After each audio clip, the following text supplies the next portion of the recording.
Assalamualaikum, selamat pagi teman sehobi. Selamat bertemu kembali bersama saya Puspita Rani di sini. Bagaimana kabar dari kebun teman sehobi semuanya? Saya doakan semoga kebun dan terutama pemilik kebunnya selalu dalam kondisi baik dan sehat ya teman sehobi. Qadarullah, belakangan ini hujan benar-benar tidak turun ya teman sehobi. Meskipun di tengah musim kemarau, namun bagi kita yang mencintai tanaman juga suka berkebun, tentunya cuaca bukan halangan. Dan Masya Allah, ada begitu banyak jenis tanaman yang bisa bertahan dalam kondisi tanpa hujan sekalipun. Yuk, saya ajak berkeliling halaman dan saya akan sekalian menunjukkan beberapa jenis tanaman hias yang masih tetap segar, masih bertahan dengan kecantikannya di tengah kemarau seperti ini. Siapa tahu tanaman-tanaman ini bisa jadi rekomendasi untuk kebun teman sehobi di musim kemarau selanjutnya.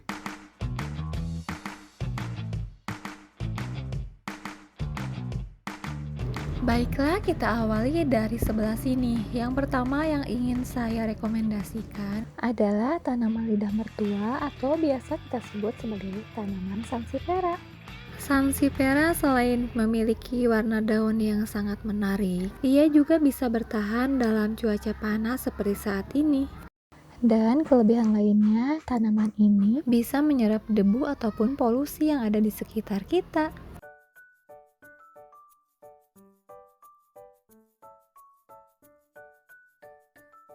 Selanjutnya di sini ada tanaman cocor bebek ya teman sehobi. Apakah menurut teman sehobi cocor bebek termasuk tanaman xerophyll? Mungkin dikarenakan bagian tubuh dari tanaman ini memang mengandung air. Itu sebabnya dalam kondisi kemarau seperti ini pun ia tetap bertahan hidup teman sehobi. Kita beralih ke tanaman selanjutnya ya teman sehobi. Ini adalah tanaman Syngonium. Tanaman Syngonium tergolong tanaman yang bandel alias tahan banting. Jangan lupa jika teman sehobi menanamnya di dalam sebuah pot, teman sehobi harus sering mengganti media tanamnya. Pertumbuhan yang baik ditandai dengan pertumbuhan akar yang dapat kita lihat dari pertumbuhan daun barunya.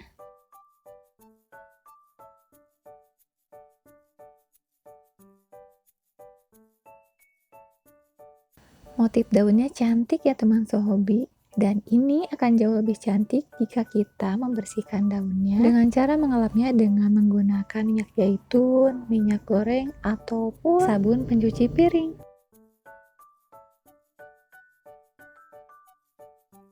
Oh iya, ada yang terlewatkan dari tanaman sansifera. Meskipun tanaman yang satu ini tergolong ke dalam jenis tanaman hias daun, sansifera juga memiliki bunga yang tak kalah cantik kok dari bunga yang lainnya. Jadi ibaratnya satu kali mendayung, 2 3 pulau terlampaui. Jika kita menanam tanaman hias daun yang satu ini, plus dapat bonus bunga yang cantik, seperti bunga dari lidah buaya yang satu ini. Saya kesulitan menyebutkan nama ilmiahnya, insya Allah nanti saya sertakan ya teman sehobi. Lidah buaya yang satu ini memiliki bunga yang sangat cantik seperti ini. Ini juga tergolong tanaman yang bisa survive di musim kemarau seperti ini. Hanya saja daunnya akan semakin menipis seperti ini ketika dia kekurangan cairan. Coba perhatikan, dia lebih cekung ya teman sehobi, padahal biasanya dia bervolume.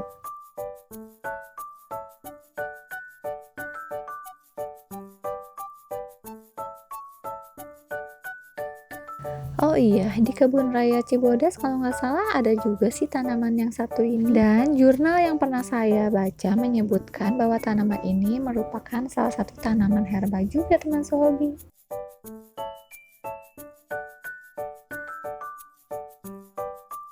Baik, kita ke tanaman selanjutnya. Di sini ada tanaman hibiscus atau orang di sini biasanya menyebutnya sebagai tanaman vera. Di Indonesia populer dengan sebutan kembang sepatu teman sehobi. Apakah teman sehobi tahu kenapa namanya kembang sepatu? Konon pada zaman dahulu sebelum ada semir sepatu, orang-orang menggunakan bunga dari tanaman ini sebagai semir sepatu alami. Prosesnya seperti apa? Saya juga kurang tahu teman sehobi. Yang pastinya tanaman ini juga salah satu tanaman yang bisa bertahan hidup dalam kondisi kemarau. Kita lanjut ke tanaman berikutnya. Di sini ada tanaman Ipomea cairica. Kurang lebih mungkin seperti itu ya cara pengejaannya. Ini tergolong tanaman liar sih sebenarnya teman sehobi. Bahkan saya mendapatkan bibitnya dari pinggiran jalan ketika saya berkunjung ke suatu tempat. Ya, tertarik saja dengan bentuk bunganya yang cantik, ukurannya besar-besar, dan tentunya selalu lebat berbunga di sepanjang musim. Sepertinya tanaman yang satu ini masih satu famili dengan tanaman morning glory teman sehobi.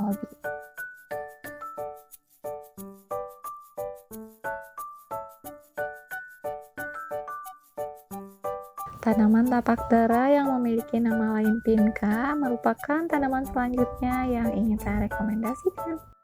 Lalu ada tanaman Ruellia atau disebut juga sebagai tanaman Ruellia simplex ya teman sehobi. Sejauh pengamatan saya, tanaman yang satu ini justru lebih produktif di musim kemarau seperti saat ini. Coba teman sehobi perhatikan, ini bakal bunganya jadi lebih lebat seperti ini pada musim kemarau ya.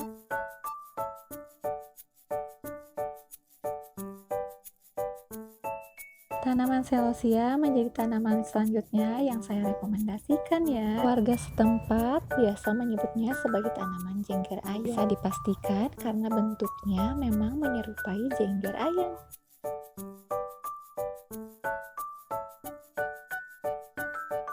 Kemudian di sini ada tanaman euphorbia ya teman sehobi. Kebetulan yang kami tanam adalah euphorbia mili. Ukurannya jauh lebih kecil dibandingkan euphorbia jenis lain. Memiliki banyak varian warna yang semuanya menggemaskan teman sehobi. Seperti tanaman Ruellia, tanaman euphorbia jauh lebih produktif ketika musim kemarau tiba. Jangan lupa sesekali di pruning agar lebih banyak cabangnya.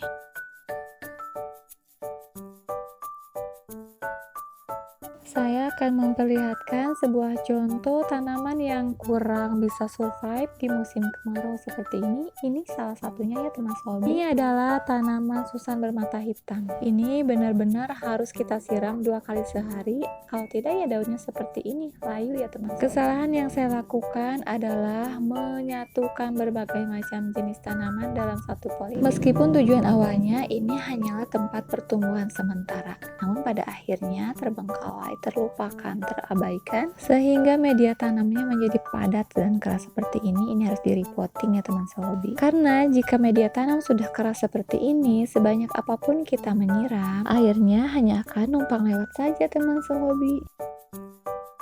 Si pemilik bunga berwarna merah ini adalah Anthurium andreanum ya teman sehobi. Sama halnya dengan penuturan saya terkait tanaman yang saya tanam secara bergerombol, ini pun saya lakukan hal yang sama. Pembelaannya, ini adalah tempat sementara bagi mereka. Namun pada kenyataannya hingga hari ini saya belum sempat memisahkannya. Terlepas dari itu, tanaman Anthurium andreanum yang di sini saya mix dengan tanaman Alocasia sama-sama memiliki ketahanan hidup di tengah kemarau seperti saat ini.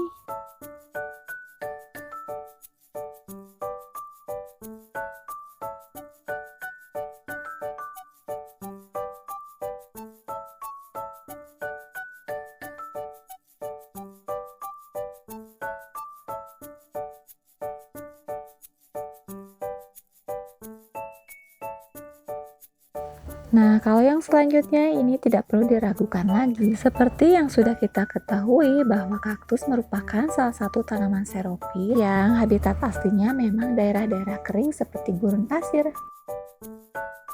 Kaktus jenis ini bisa tumbuh dengan media tanam tanah, pasir, bahkan pecahan genteng seperti ini. Namun meskipun kaktus bisa hidup dalam kondisi kering, kita harus tetap menyiramnya setidaknya 1 kali dalam sepekan.